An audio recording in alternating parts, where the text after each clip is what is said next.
제가 청소년 때 왕자와 거지라는 제목의 영화를 본 적이 있습니다. 책으로도 시중에 나와 있는데, 왕자는 궁에 사는 게 너무 답답했습니다.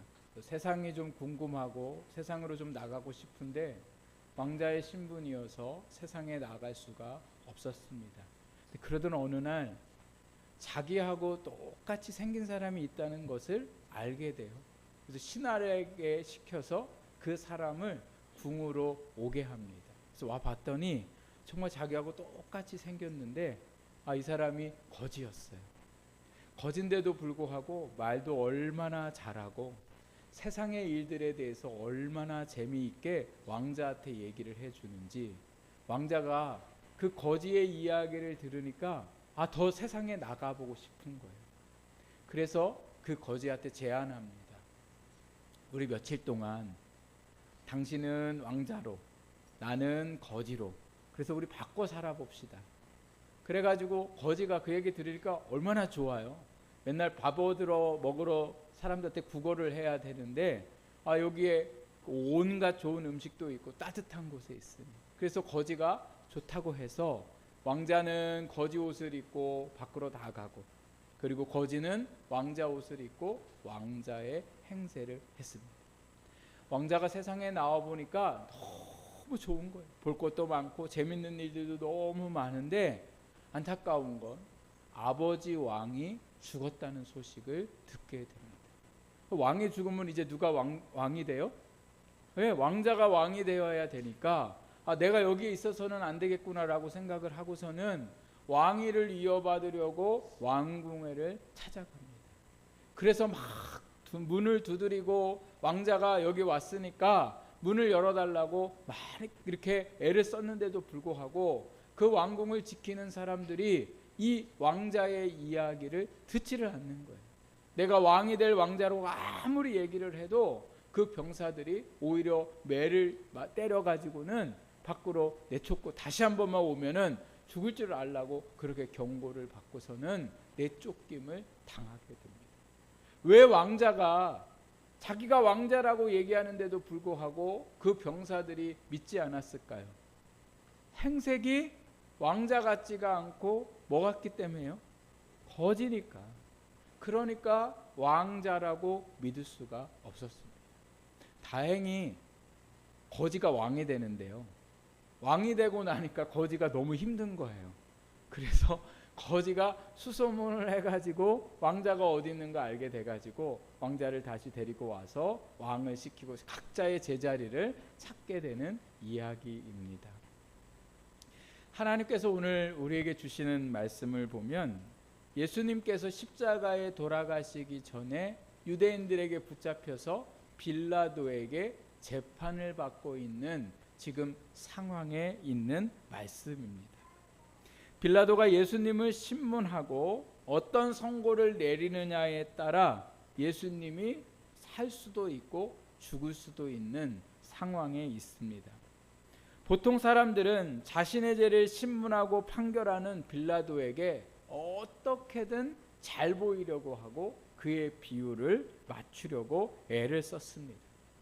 빌라도는 무서울 것이 없는 사람이었습니다. 그래서 모두가 빌라도 앞에서 고개를 숙였는데, 이러한 힘 있는 빌라도가 예수님에게 질문을 하고 있습니다. 뭐라고 질문했습니까? 우리가 읽었던 말씀에 보니까 내가 유대인의 왕이냐, 이렇게 질문을 합니다. 근데 이 질문의 의미는 이런 의미입니다. 너 같은 게 무슨 유대인의 왕이냐? 유대인의 왕이라면 왜 유대인들이 너를 나에게 넘겨주었냐? 넌 도대체 뭐 하는 놈이냐? 이렇게 예수님에게 질문을 하고 있는 것이 바로 빌라도의 모습이었습니다. 예수님을 죽이고 싶었던 유대 종교자들은 사람을 죽일 권한이 없었습니다. 유대 종교의 법으로는 사람을 죽일 수 없고 로마의 법으로만 사람을 죽일 수가 있는데, 로마의 법에서 사람을 사형에 처할 죄목 등은 딱 나눠져 있는 게 두 가지였습니다. 하나는 극악무도한 살인죄를 지었거나 하나는 로마에 대항해서 반란죄를 지었거나. 그런데 예수님은 반란죄로 유대인들에게 의해서 고소를 당하게 되었습니다. 예수님이 반란을 일으켰다는 증거는 아무것도 없어가지고 거짓 증언자들을 통해서 예수님이 자기를 왕이라고 얘기하고 사람들에게 반란하도록 그렇게 꾸몄다라고 거짓 증언을 해가지고 예수님을 고발하게 되었습니다. 빌라도도 예수라는 사람이 참 궁금했습니다. 예수님이 예루살렘에 들어오시는 날 백성들이 막 예수님에게 왕으로 오시는 이여 라고 이렇게 고백하고 자기들의 옷을 벗어서 예수님에게 경배하는 그 모습을 보면서 도대체 예수님이라는 사람이 어떤 사람인가 너무 궁금하던 차에 예수님이 유대인들에 의해 고소를 당하고 자기 앞에 와 있는 상황이었습니다.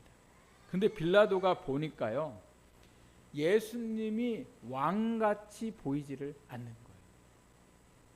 아니, 왕이면 좀 왕처럼 보여야 되는데 아무리 예수님을 봐도 왕처럼 보이지도 않을 뿐만 아니라 반란을 일으킬 수 있는 힘조차 없어 보였더라는 거죠. 우리는 예수님의 사진도 보고 또 영화도 봐서 예수님이 노랑머리에 키도 크시고 얼마나 잘생기셨는지, 그런데 그게 사실 예수님의 모습은 아니었더라는 거예요. 예수님의 모습은 어떠했는지 이사야 53장 말씀에 이 예수님에 대해서 이렇게 말씀하고 있습니다. 제가 새번역 성경으로 가지고 왔는데 여러분 앞에를 보세요. 그는 메마른 땅에 뿌리를 받고 가까스로 돋아난 햇순이라고 할까? 늠름한 풍채도 멋진 모습도 그에게 없었다. 눈길을 끌만한 볼품도 없었다. 그 예수님은 우리가 사진에서 보는 것처럼, 영화에서 보는 것처럼 정말 예수님처럼 생기신 게 아니라 오히려 사람들이 볼 때의 외모가 뭐예요? 별 볼 일 없었더라는 거예요. 이러한 예수님이 빌라도의 질문에 뭐라고 대답하십니까? 내가 유대인의 왕이냐? 이렇게 얘기하니까 뭐라고 얘기하세요? 내가 왕이다 라고 대답하고 계시는 것을 보게 됩니다. 여러분 한번 상상해 보십시오. 빌라도가 예수님을 붙잡아다 놓고는 내가 유대인의 왕이냐? 이렇게 물었는데 예수님이 내가 왕이다 이렇게 얘기했을 때에 너무 두려워하고 놀라했을까요? 아니면 거기 있는 모든 사람들이 비웃었을까요? 네, 모든 사람들이 비웃었죠. 예수님이 십자가에 돌아가시기 전에 가시면류관을 쓰셨을 때에 말씀에 보면 군사들이 예수님을 뭐예요? 조롱했다 이렇게 얘기하죠. 그에게 옷을 입히면서도, 세마포 옷을 입히면서도 예수님을 조롱했다 이렇게 얘기해요. 왜 조롱했습니까? 왕이라고 했던 사람이 붙잡혀서 고문을 당하고 죽을 위기에 있으니 아무도 예수님을 왕으로 생각하지 않았더라는 겁니다. 그러면 여러분, 오늘 우리는 예수님을 왕으로 믿으십니까?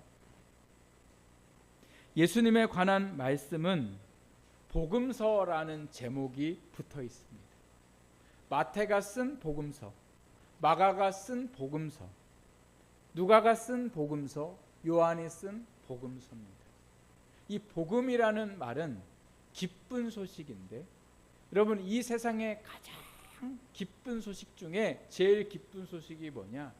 구원받는 소식입니다.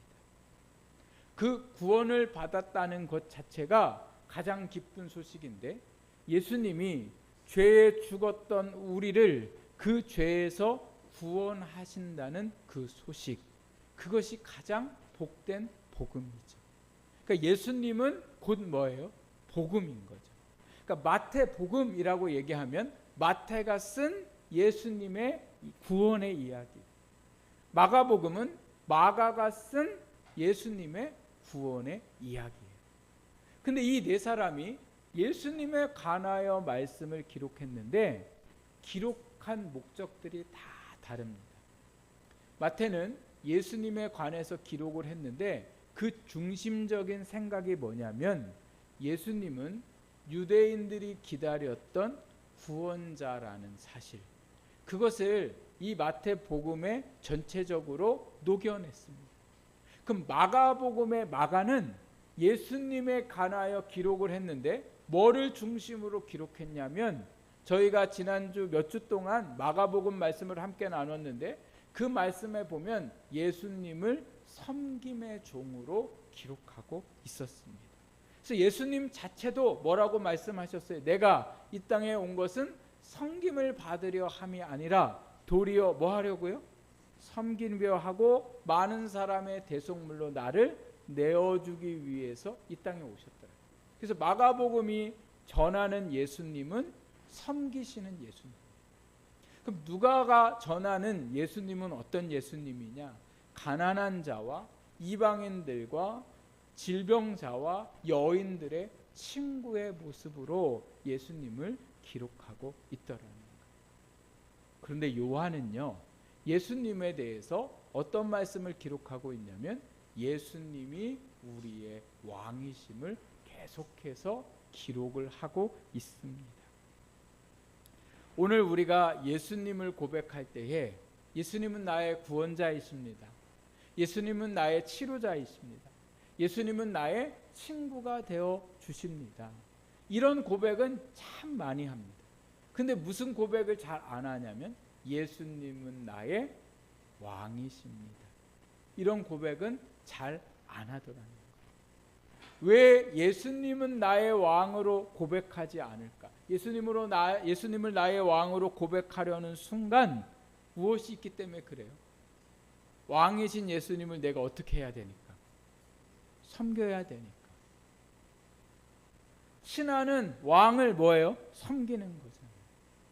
그러니까 예수님을 나의 왕으로 하는 순간 내 뜻은 없고 예수님에게 순종하고 왕이신 주님이 원하시는 대로 살아가야 되니까 왕이신 예수님은 부담스럽더라고요.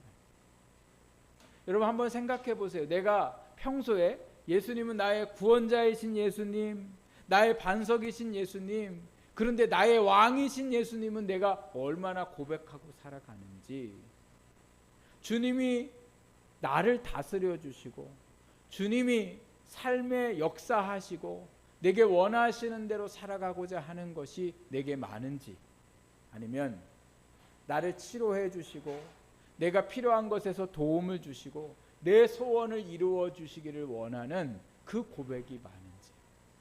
여러분 어느 고백이 많습니까? 제가 지난주에 말씀을 드리면서 그런 말씀 드렸잖아요. 어린아이 같은 믿음은 어떤 믿음이에요? 주님이 나를 기쁘시게 해주기를 원하는 믿음이고, 성숙한 믿음은 어떤 믿음이에요? 내가 주님을 기쁘시게 하고자 하는 믿음이라는 거죠. 여러분 오늘 예수님이 우리를 구원하시고 우리의 치료자 되시고 우리의 삶에 동행하시며 친구 같은 예수님이시지만, 오늘 우리가 그 예수님 앞에 이제는 어떻게 합니까? 주님이 나의 왕 되심을 믿고 그 왕이신 예수님 앞에서 그 말씀에 순종하고 그의 다스림을 받는 오늘 우리의 신앙이 되기를 주님의 이름으로 축복합니다. 그래서 어린아이의 신앙에서 장성한 믿음의 분량에 자라나는 성숙한 믿음이 되어야 할 줄 믿습니다. 다시 한번 질문하겠습니다. 예수님은 우리의 왕이 맞습니까? 네, 예수님은 우리의 왕이십니다. 우리가 왕으로 고백하든 안 하든 예수님은 우리의 왕이십니다. 이 땅을 창조하시고 모든 것을 주관하시고 다스리시는 분이 바로 예수님이십니다. 그러면 예수님이 왕으로 계신 나라는 어떤 나라일까? 예수님께서 36절에 예수님의 나라가 어떠한 나라인가를 말씀하고 계세요. 우리 같이 한번 읽어보겠습니다. 시작. 예수께서 대답하시되 내 나라는 이 세상에 속한 것이 아니니라. 만일 내 나라가 이 세상에 속한 것이었더라면 내 종들이 싸워 나로 유대인들에게 넘겨지지 않게 하였으리라. 이제 내 나라는 여기에 속한 것이 아니니라. 아멘. 예수님의 나라는 이 세상에 속한 거 아니다. 만약에 이 세상에 속했으면 유대인들이 나를 잡을 수도 없을 뿐만 아니라 네가 나를 이렇게 신문할 수도 없다. 이렇게 말씀하시는 거죠. 유대인들은 예수님을 로마에서 이스라엘을 독립시킬 왕으로 생각했습니다. 또 유대인 지도자들은 백성들이 예수님을 왕으로 세울까봐 두려워했습니다. 빌라도는 예수님이 아예 왕 같아 보이지 않아서 예수님을 무시했습니다. 그러나 세상 사람들이 예수님을 생각한 것과 다르게 예수님은 왕이셨고 하나님의 나라의 왕이심을 오늘 36절에 말씀하고 계십니다. 예수님이 왕이신 나라는 사람들이 생각하는 나라와 다른 거죠. 세상 나라는 어떻습니까? 자기를 위해서 백성들을 희생시키는 거죠. 요전에 제가 북한이 러시아에 군사를 보내갖고 그 러시아를 도와서 우크라이나와 전쟁을 하게 만들었는데 그 젊은 아이들을 이 러시아에 보내서 전쟁에 나가게 하는데 그 아이들 한 명당 돈을 받고 보내는 거예요. 근데 그 돈 받는 것 중에 90 몇 프로를 김정은이가 다 가져가고 나머지 조금 몇 프로만 그 군사들 가족들에게 준다는 거예요. 그 가족들에게는 파병에 나갔다는 이야기를 안 하고 어디 훈련 받으러 갔다고 그렇게 거짓말을 했더라는 거죠. 여러분, 이게 세상의 나라예요. 여러분, 러시아가 우크라이나와 전쟁을 해가지고 그 누구 좋으려고 합니까? 러시아 국민들 좋으려고 합니까? 아니면 러시아 대통령 자기 좋으려고 합니까? 자기 좋으려고 하는 거예요. 역대적으로도 마찬가지입니다. 많은 왕들이 다른 나라를 점령하고 다른 나라의 땅을 빼앗는 그 이유가 자기 나라 백성들 잘 살게 하려고 하는 겁니까? 아니면 자기를 위한 겁니까? 네, 자기를 위한 거예요. 세상의 나라의 왕들은 다 누구를 위한 거예요? 자기를 위한 거죠. 왕권을 지키기 위해 부모도 죽이고 형제도 죽이고 자기를 따랐던 사람들도 죽이는 것이 세상의 왕들의 모습입니다. 그런데 예수님의 나라는 이 세상과 전혀 다른 나라입니다. 어떤 나라입니까? 왕이신 예수님이 백성들을 위해서 자신을 헌신하는 나라가 예수님의 나라예요. 37절 말씀에 보면 예수님께서 이를 위하여, 하나님의 나라를 위하여 이 땅에 태어나셨다고 말씀하시는데, 여러분, 예수님이 저 높고 대단한 보좌를 버리시고 낮고 낮은 이곳으로 태어나셨을 뿐만 아니라 이곳에 오셔서 가난하고 병들고 죄인들의 친구가 되어주시는 왕이셨습니다.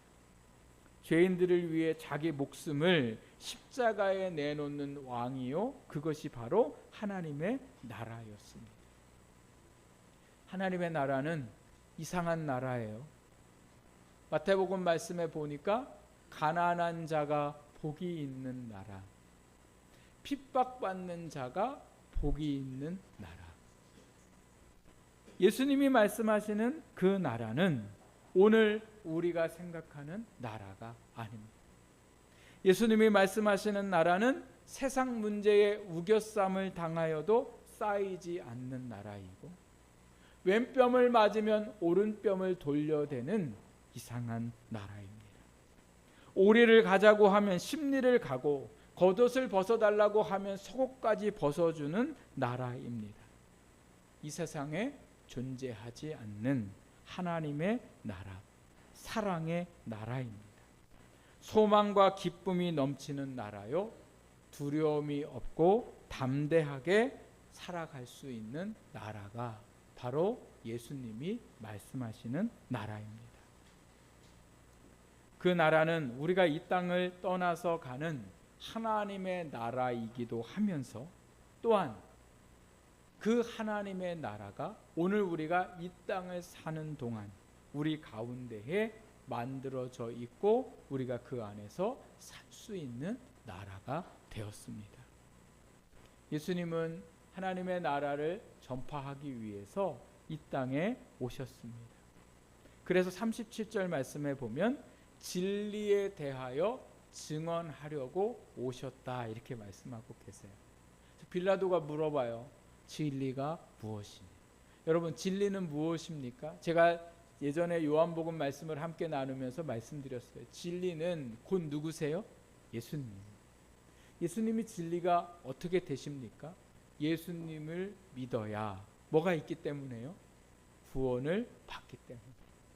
예수님을 믿어야 하나님의 자녀가 되고, 우리가 함께 교독했던 그 말씀에 보면 하나님을 믿는 그 믿음으로 그 자녀들이 나중에 어떻게 됩니까? 왕위에 함께 앉게 되는 역사가 일어난다라고 우리가 그 아까 말씀을 통해서 함께 고백한 것을 볼 수가 있습니다. 진리이신 예수님이 이 땅에 오셔서 하나님의 나라를 이루시려고 십자가에 죽으시고 부활하신 그 사건을 믿는 자들마다 하나님의 백성이 되었습니다.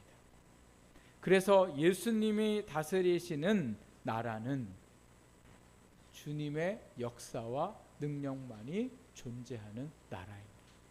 그리고 중요한 게 있는데요. 그게 뭐냐면 이제는 우리가 주님의 나라에 뭐가 되어서 살아가야 됩니까? 백성이 되어야 하더라는 거죠. 그래서 예수님이 37절에 진리에 대해서 말씀하시면서 맨 마지막에 뭐라고 말씀하고 계시냐면 무릇 진리에 속한 자는 내 음성을 듣는다 이렇게 말씀하세요. 진리에 속한 자는, 예수님을 믿는 사람은, 하나님의 나라의 백성은 누구의 음성을 들어요? 예, 주님의 음성을 듣는다. 주님의 음성을 듣는다는 건 뭐예요? 주님의 음성에 따라 살아간다는 거예요. 양은 목자의 음성을 듣는 것처럼 하나님의 백성은 주님의 말씀을 듣고 그 주님의 말씀을 따라 살아가게 되어 있다는 겁니다.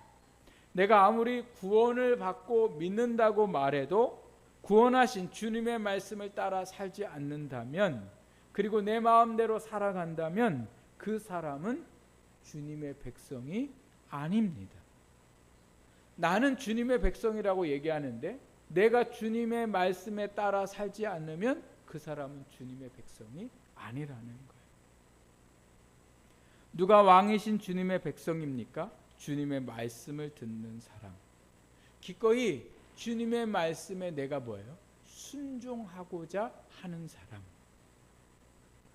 우리가 매주일 찬양으로 주님이 가르쳐 주신 기도를 우리가 고백하잖아요. 하나님의 뜻이 하늘에서 이루어진 것 같이, 즉 하나님의 나라가 하늘에서 이루어진 것 같이 그 하늘의 뜻이 어디에 이루어지기를 원합니까?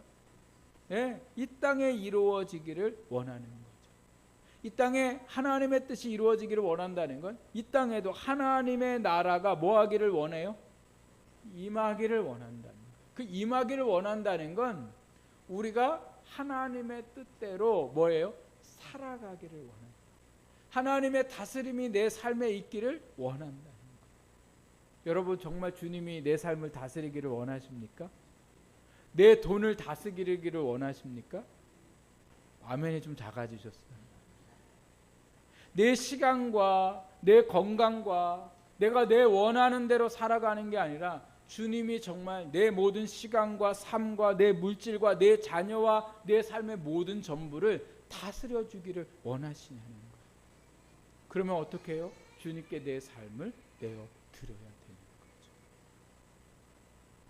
제가 지난주에 저희 동기 목사님들을 만나서 함께 식사를 하고 목회 이야기를 하는데, 그 목사님의 강화도에서 목회를 하세요. 강화도에서 목회를 하시는데 그 강화도 그쪽 어디에 포도가 농사를 잘 하고 아주 유명하대요. 그 포도가. 근데 이 농사를 지셔가지고 권사님 한 분이 이제 권사 되신 지 얼마 안 되셨는데 5주 동안 교회를 못 오셨대요. 5주 동안. 5주 동안 교회를 못 오신 이유가 뭐냐면 포도를 수확을 해가지고 도매상에다가 넘기면 돈이 별로 안 되니까 본인이 직접 차를 끌고 나가면 주말에 사람들이 강화도에 여행을 오니까 직접 파는 게 훨씬 유익이 되는 거예요. 그래가지고 이 권사님이 물 들어올 때 노저으라고 장사가 너무 잘 되니까 5주 동안 교회를 안 나오는 거예요. 그래서 목사님이 이제 권사 직분 받은 지 얼마 안 됐는데 그 권사님한테 문자를 보냈어요. 말씀을 한 구절 쓰고 권사님 정말 주의를 잘 지키셔야 된다고. 세상에 무엇보다 더 중요한 게 하나님을 예배 드리는 거라고 이렇게 문자를 보내셨거든요. 그랬더니 이분이 목사가 문자로 자기를 쳤다고 말씀으로 자기를 쳤다고. 근데 이 권사님이 전도해 갖고 오신 두 분도 함께 계셨는데 성도들한테 다 문자를 목사님이 보낸 문자를 다 보낸 거예요. 그래가지고 교회가 막 시끄러웠어요. 어떻게 목사가 이럴 수 있냐 저럴 수 있냐. 그 권사님이 얼마나 헤집어놓고 전화를 했는지. 근데 문자 보낸 게 다행이에요. 그 전도했던 두 사람이 그 권사님이 나가자고 하니까 뭐라고 얘기하셨냐면 목사님이 내가 문자 보니까 당신을 친 것도 아니고 욕한 것도 아니고 당신 잘 되라고 얘기한 건데 당신이나 나가라고. 우리는 안 나간다고. 그래가지고 그분만 나가셨어요. 그분만 나가셨대요. 이제 어쨌든 나갔으니까 또 기도하고 어떻게 해서 달래가지고 오기는 오야 되는데 여러분 하나님의 나라의 다스림을 받는다는 거 제가 아까 말씀드렸잖아요. 돈도 다스림을 받아야 돼요. 우리의 삶도 너무나 중요하지만 내가 내 삶을 다스려가는 게 아니라 누가 우리를 다스려가도록요? 주님이 우리를 다스려가도록. 주님이 우리에게 말씀하신 대로 원하신 대로 우리가 살 때에 하나님이 우리를 다스려 주시는 거예요. 말은 내가 주님을 나의 왕으로 믿습니다 하고는 여전히 내가 왕이 되는 거죠. CCC에서 사형리로 전도를 하게 되는데 결국 그 사형리의 가장 중요한 핵심은 뭐냐? 내 삶의 왕의 자리를 바꾸는 거예요. 그 그림에 보면 내 마음에 의자가 있는데 그 의자에 예수 믿기 전에는 내가 의자에 앉아 있어요. 근데 예수님을 믿기로 하면 그 의자에 이제는 누구를 앉히는 거예요? 예수님을 앉히고 나는 뭐 하는 거예요? 순종하며 살아가는 거죠. 저랑 같이 신앙생활을 했던 젊은 우리 부부가 올해 초에 뉴질랜드로 이민을 갔습니다. 그래서 이민 가기 전에 저희 교회에 와서도 함께 예배를 드렸는데 이 친구들이 뉴질랜드에 가면 더 고생해야 되고 어떻게 살아야 할지 막연한 거예요. 막연한데도 불구하고 그 뉴질랜드 가려고 하는 이유는 딱 한 가지예요. 거기가 아이들의 천국이래요. 여기처럼 공부하지 않아도 되고 거기서 자기들의 재능을 마음껏 발휘할 수 있고 그리고 아이들에게 사용되는 모든 것들은 다 나라에서 제공을 해주는 거예요. 그러니까 누구만 고생하면 돼요? 부모만 고생하면 돼요. 그래서 거기 갔어요. 너무 좋은 나라라고. 여러분 세상에 좋은 나라가 너무 많아요. 제일 좋은 나라는 어떤 나라인가 제가 조사해 보니까 2024년에 제일 좋은 나라로 손꼽힌 나라가 핀란드였어요. 사람들이 제일 좋은 나라로 생각하는 그 조건이 뭐냐면 사회복지가 잘 되어져 있고 건강하고 그 다음에 중요한 게 뭐냐면 부패하지 않은 나라. 그 나라가 바로 핀란드였습니다.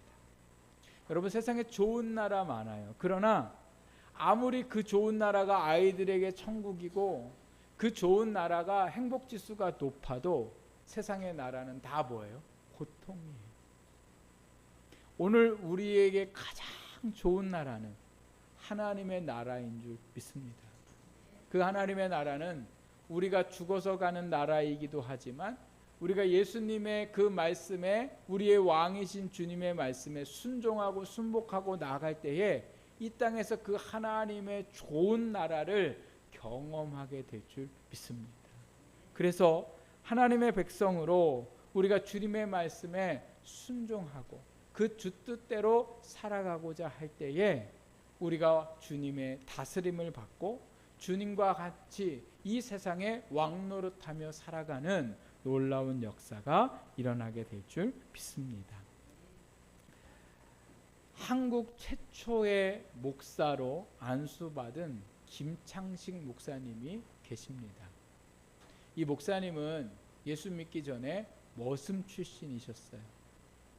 근데 머슴으로 살다가 이상한 이야기를 듣게 됐는데, 그 이야기가 서양 선교사들이 사람을 잡아다가 노예로 팔거나 아니면 사람을 잡아먹는다는 이야기를 듣게 돼요.